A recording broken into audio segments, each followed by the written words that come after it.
Hello, viewers. Do you like fighting? Do you like swords? Do you like jiggling boobs? You're in luck, because we're playing League of Angels today. Wait, no.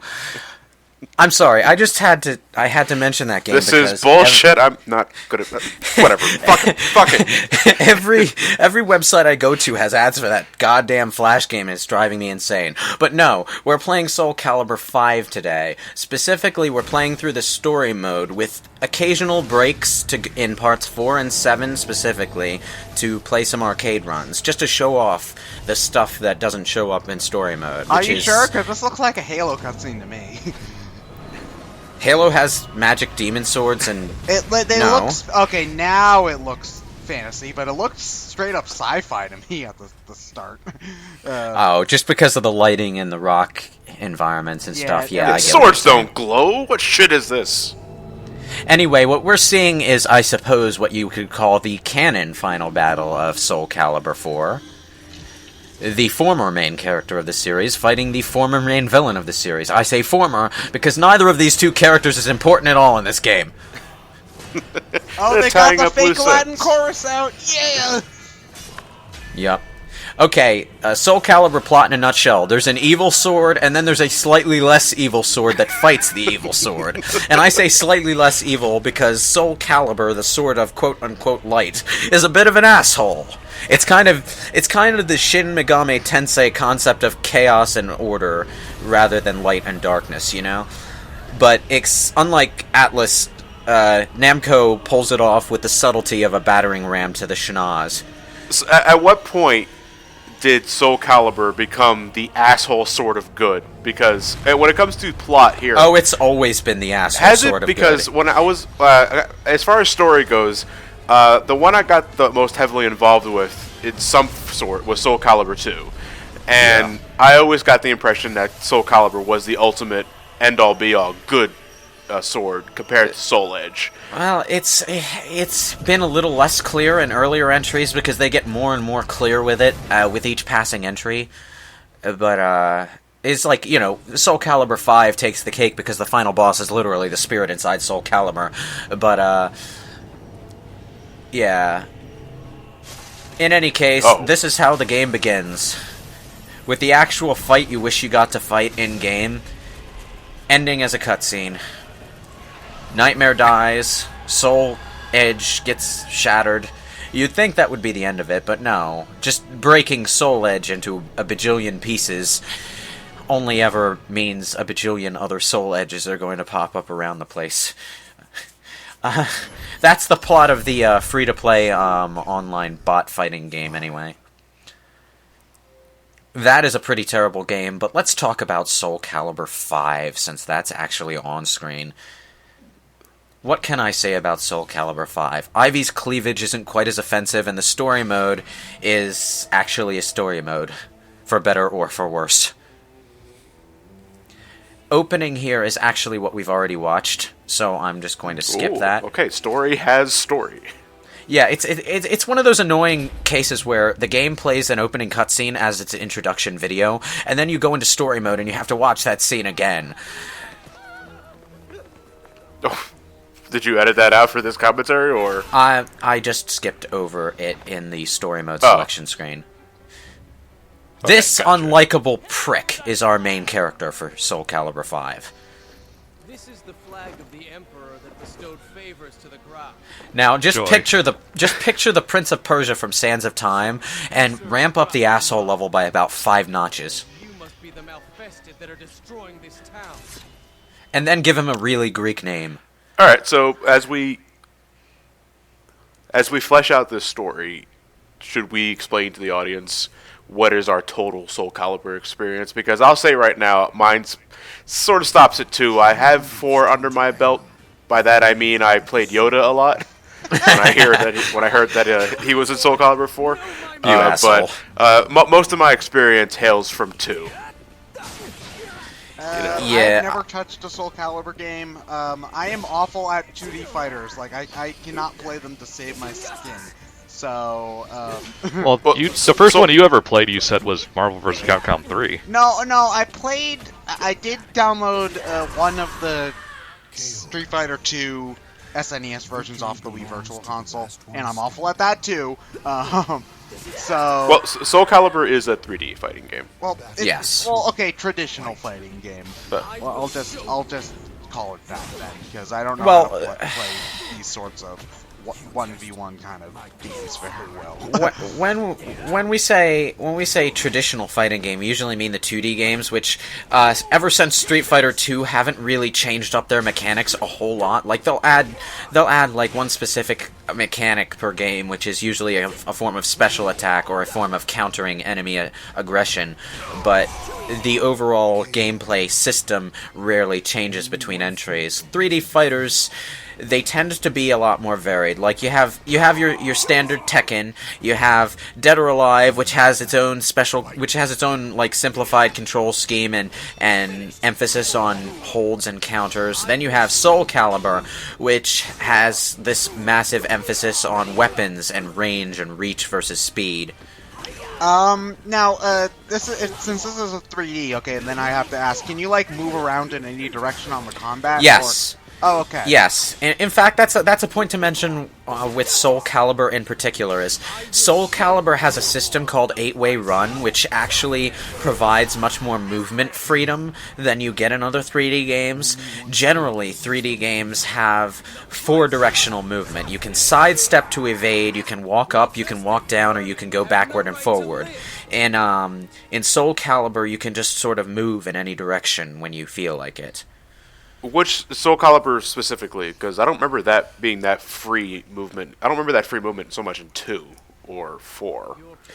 I forget which game introduced it. Yeah, because I know in 2 you pretty much your Z-axis movement was limited to pretty much sidestepping, and I'll just go and say right now I kind of prefer it that way, because if you're given too much freedom in a 3D plane, you get Castlevania Judgment, which I think suffered because of that, because it didn't have much focus in its combat mechanics. Or Tekken 4, yeah.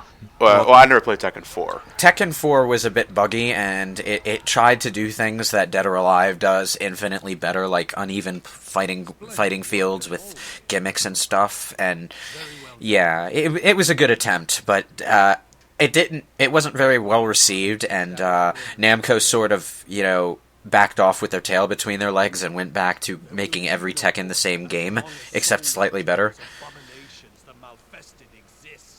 Anyway, this is Graf Dumas, who is actually the vampire character Raphael with a mask on. Not that you would know that, because the story never fucking explains it, and you just sort of have to notice that he's wearing that he has the same voice actor as Raphael. Wait, Otherwise, this is Rapier Raphael? Yes. He's a vampire? Yes, and he's the guy who turns into Nightmare later on in the game. What the hell? Yeah, it's a really stupid plot thing, and it's just sort of, if you're wondering why Raphael is even in the character roster at all, this is what he's doing the entire time. Wearing this mask, giving orders, and occasionally playing the game as Nightmare. The thing about the character roster in Soul Calibur V, though, is half the characters on it don't even appear in story mode at all. Like, Hilde returns from Soul Calibur 4. She's in the game, and if you read, like, her instruction manual blurb or her wiki entry or whatever, you'll find out that she's actually an ally of Siegfried's and as far as the whole war that's going on. But you never find that out in the story. She doesn't even appear. She's just sort of on the list. This guy is the new guy from Soul Calibur V, Zwei, whose name is, for some reason, written as an anagram for something. He's... Zwei, how's that spelled? Zwei is Zwei, and he is our Joestar ripoff. Is he German? I don't even know. He just looks like... He's a Joestar. He's a frickin' Joestar. He even has a stand. I think Zwei is German for 2. Does that have any significance? No idea. All I know is that he looks as much like a JoJo character as you might think, and I completely annihilated him in round 1 by kicking him off the goddamn battlefield. The classic ring out strategy. That's how you're going to complete Weapon Masters mode in Soul Calibur 2 all the goddamn time. Hey, dude, that's how I fight the final boss in Soul Calibur 4, okay? I just back up to the edge of the arena and then try to catch Algol with like a backwards launcher. Yeah, watch how 700-year-old Jedi Master Yoda show you his teachings that he's learned throughout the decades. Oh, it's by like throwing you out the ring. Yeah, it's like I think Starkiller has this move where he grabs you and then flips you over behind him and slams you into the ground. Except if your back is to the edge of the ring, you'll just throw them off the field. All right, so armor breaking, I'd imagine, is still a big thing in this. Yes, so if you have a custom character, beware, because if you get armor broken, you're going to be fighting in your underwear. Does that go for like the rest of one round or for the rest of the fight? Or for the rest of the round. But the thing, wait, I think it lasts the rest of the. You know, I'm not even really sure. All I know is that while you're designing a character, you probably aren't paying attention to what you put on for their underwear setting. But it's really a good idea to be careful about that, because during half your fights, you're going to be showing off your underwear a lot. So it's Ghosts and Goblins, all right. Yeah. Well, the main characters, the characters that are designed specifically for the game, have pieces of their costumes that break off when they get armor broken, but they're still wearing their clothes properly, you know? But with your custom characters, it's just whatever their outerwear is shatters completely. Even if it's a shirt, it shatters. Your boots shatter. Your belts, they just break. You pretty much lose all your outer customization options. I won't want to ask how.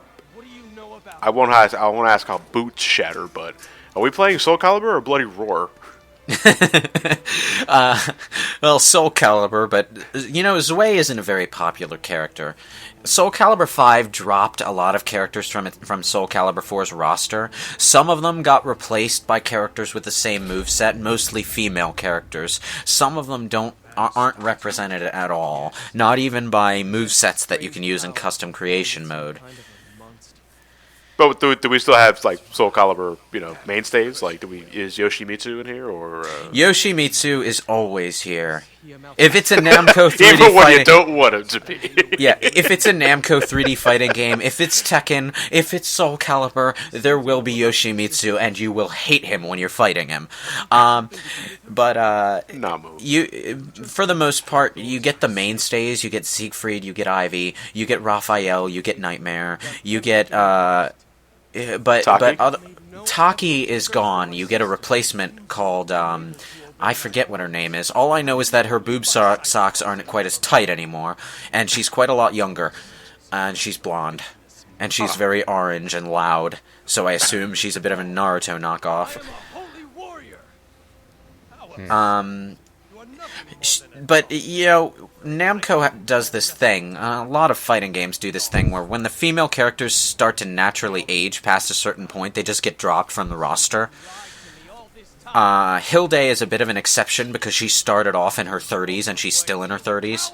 But what about Ivy? Ivy's up there in age, isn't she? Ivy is immortal because Soul Edge curse, blah, blah, blah. Oh, okay. And then you have, in the Tekken series, Nina Williams and her sister, who are perpetually young because they got Genetic sick. Experiments, They got, like, put in suspended animation between 2 and 3, and that's how they avoided getting kicked out of the roster when all the other females aged. But then you have, that? like... Is that Voldo? That is Voldo, yes. Where did he What the hell? He's very colorful in this game. Where did he come from? I'm confused. Voldo is actually a regular in Soul Calibur, but he's I don't know what this guy's deal is. All I know is that he's the gimp. Well, now he's the mascot for the Namco Hornets. No, they're showing his ass is showing. Oh God. I was gonna say. Ivy would only have. I was gonna say he's the exact polar opposite of Ivy because his outfit is just as fetishy. No one ever talks about that though because it's considered kind of a joke, I guess, rather than straight up sex appeal. Well, I mean, have you seen those shoes? My God. Yeah, in any case, Voldo's fighting style is really, really weird, and sometimes he can catch you like completely off guard with his different stances and stuff. You have to watch out for that. Like you saw during round 1, I got utterly demolished by him. It's like the difficulty setting at this point in the story mode isn't very high, but Voldo can... If he catches you off guard once, he's probably going to do a lot of damage in the follow-up. Yeah, Voldo was always the trickster in Soul Calibur. Yeah.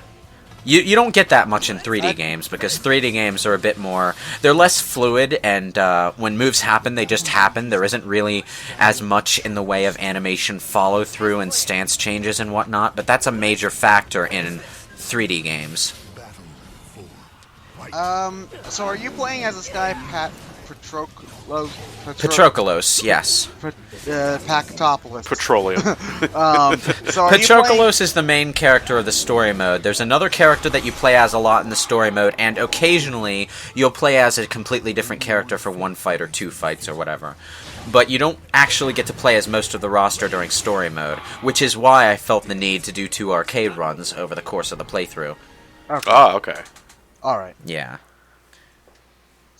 Makes sense.